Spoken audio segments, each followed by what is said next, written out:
How's it going, everyone? For this Forza tips video, I'm going to be addressing shifting and a few things to do with shifting. So hopefully this video will help you guys out. So first off, I'm going to be showing you guys what to do and how to find a power band. So basically what I like to do is I like to pull up the telemetry. So for this car I'm going to be using the rally engine because a lot of people always wonder why I'm shifting early with the rally engine, and I always say it's because the power band, it needs low RPM to build the power properly, and it falls off once you start getting higher into the RPM. So basically I'm going to show you guys what that means exactly and how to determine it. So as you guys can see, I pulled up the telemetry here, and this is the best way to figure out how and when you should be shifting. So each engine is different. I basically go off of sounds for when to shift and what engine I'm running. Obviously, if you have a swap in there, it's going to sound the same as in a different car. So every rally engine sounds the same, and every 5.7 V8 sounds the same, etc., etc. So basically, some people look at the torque figure. I like to look at the power figure. So looking over there, you can see as I get up in the revs, the horsepower just drops out of max power. And it's nowhere near where it should be. So max power in this car, 435. So basically what I like to do is I like to shift so that it drops to just the other side of the power band. So for example, if I am shifting at about 420 horsepower, I want it to drop to about 15 on the other side, just so I have a little bit more to build up, and I can use a little bit extra torque in that sense. So basically as I shift from 5th into 6th, shifting right there, it shifts it just so that once I shift into 6, it's a little bit lower horsepower than when I shifted out of 5. That way you're using as much of the power band as you can. And of course you guys can see the RPM there, so you can see about where I'm shifting. Of course, gears are going to play into a part here too. So if you have really long gears far apart, the car is going to like different things. If you have really close gears, then you won't want as much of a drop when you're shifting because your gears are closer and you'll be able to run through them faster that way. But if you're running really long gears, for example on my Jeep Wagoneer, when I shift it drops about 50 or 40 horsepower from the gear before that. So you kind of have to just compensate and learn to figure out where to shift using the telemetry. So if I'm running a car I'm not familiar with, or an engine I'm not familiar with, right away at the start of the race I'll pull up the telemetry, just kind of get a feel for it and see where it likes to be shifted, and then go from there and train my ear to shift where it needs to be. I'll very rarely look at the RPM gauge unless for some reason I don't have sound or anything like that.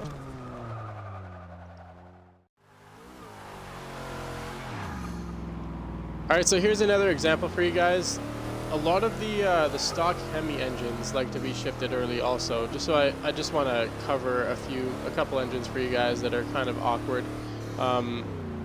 And this one is very noticeable in the dark.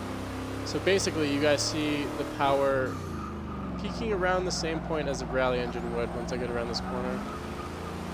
So really low power. I believe it makes about 500 horsepower in this car. We'll see once I'm able to open it up. Yep, 509.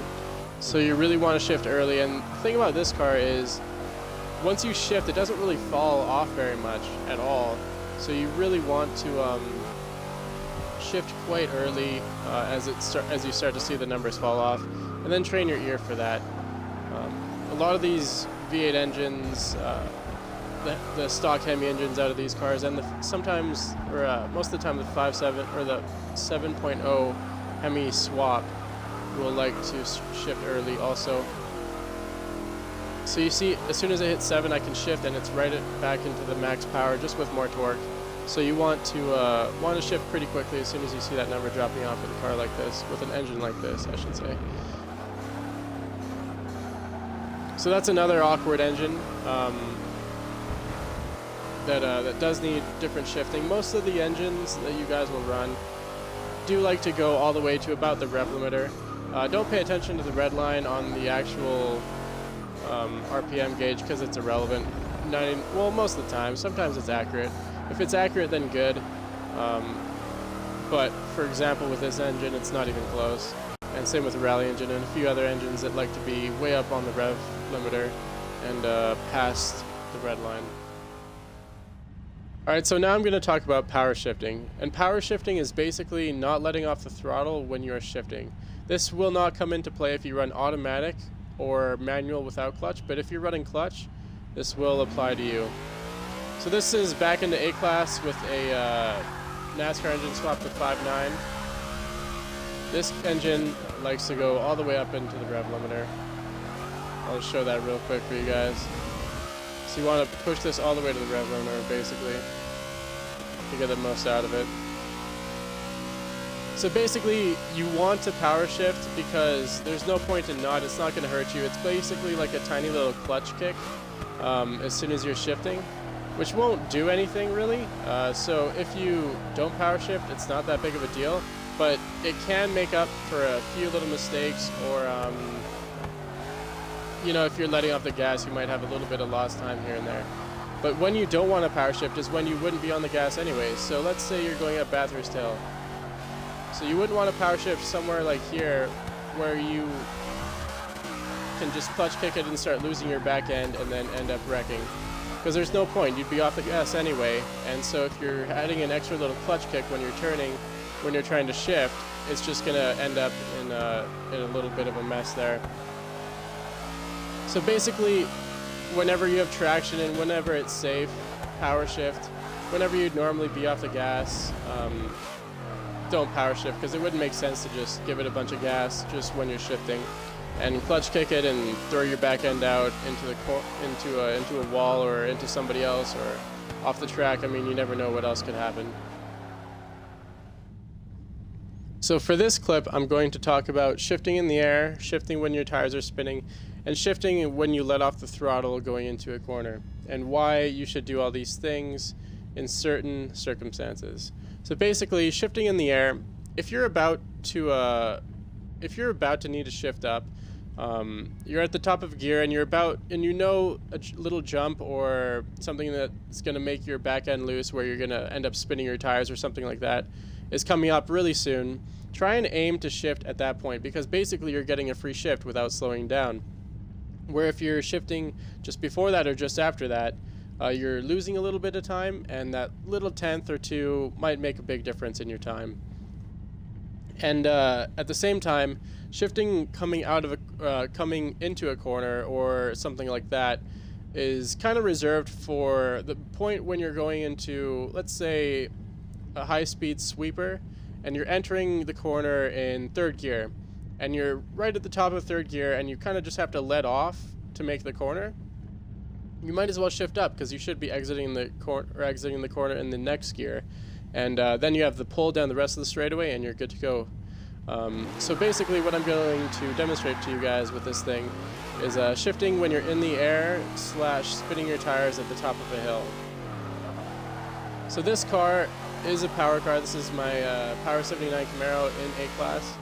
And basically, it likes to shift kind of at the top of the hill here as you're starting to get your rear end light.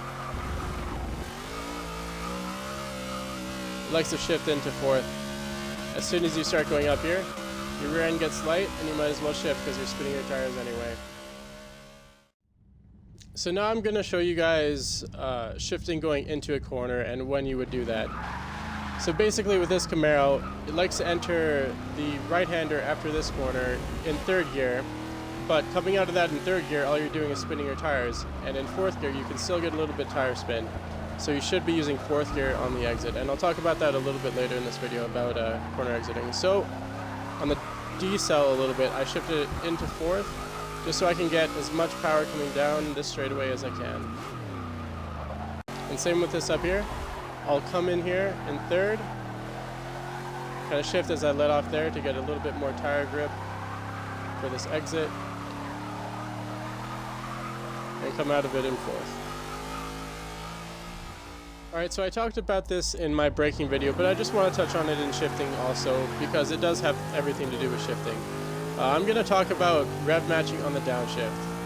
So basically, this is when, if you're running manual with clutch, this does not apply to automatic or manual without clutch. When you're downshifting, you blip the throttle a little bit just to keep the RPMs up. It's basically like heel towing in real life. It is this exact same thing, it's just another name for it.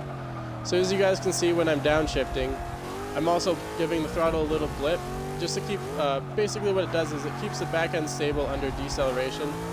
Most of the time it won't really, you won't notice it doing anything, but if you're having problems with your back end locking or locking up under braking, kind of shooting out, doing all sorts of weird things, you're going to want to start rev matching in that situation on your downshift, because it basically increases stability and will avoid that issue. So for me, it came as second nature to me. I didn't even notice I was doing it until somebody mentioned that I was doing it, and it kind of just helps with a little bit of consistency kind of thing.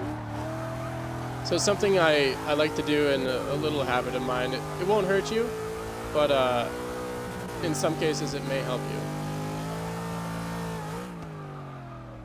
Alright, now I'm going to be talking about corner exit gearing. Now, corner exit gearing is extremely important, and I'm going to show it to you with a Supra. So basically, you guys want to be exiting the corner in the correct gear, and to do that, you want to be exiting so that you have a little bit more pull out of the corner in the gear that you're in, and not shifting right away and not bogging down out of the corner too badly. So basically, this Supra has pretty short gears, especially with the V8 swap, and it likes to stay in a higher gear. So if I were to exit this corner in second gear, I'd be shifting right away. So that corner, I'd want to exit in third gear. And here is similar with third and fourth. So I could go down to third, but to get more pull out of the corner and save some time and eliminate a gear shift, I'm going to come out of that in third, or in fourth. And this one third instead of second. Just because second wouldn't get enough pull, and it wouldn't pull for as long, and basically you're eliminating a shift at that point too, which is a big time saver, especially if you eliminate a bunch throughout the lap. Here again, I'm staying in fourth instead of going down to third, just because it can get that pull out of the corner, and it flies when you do that.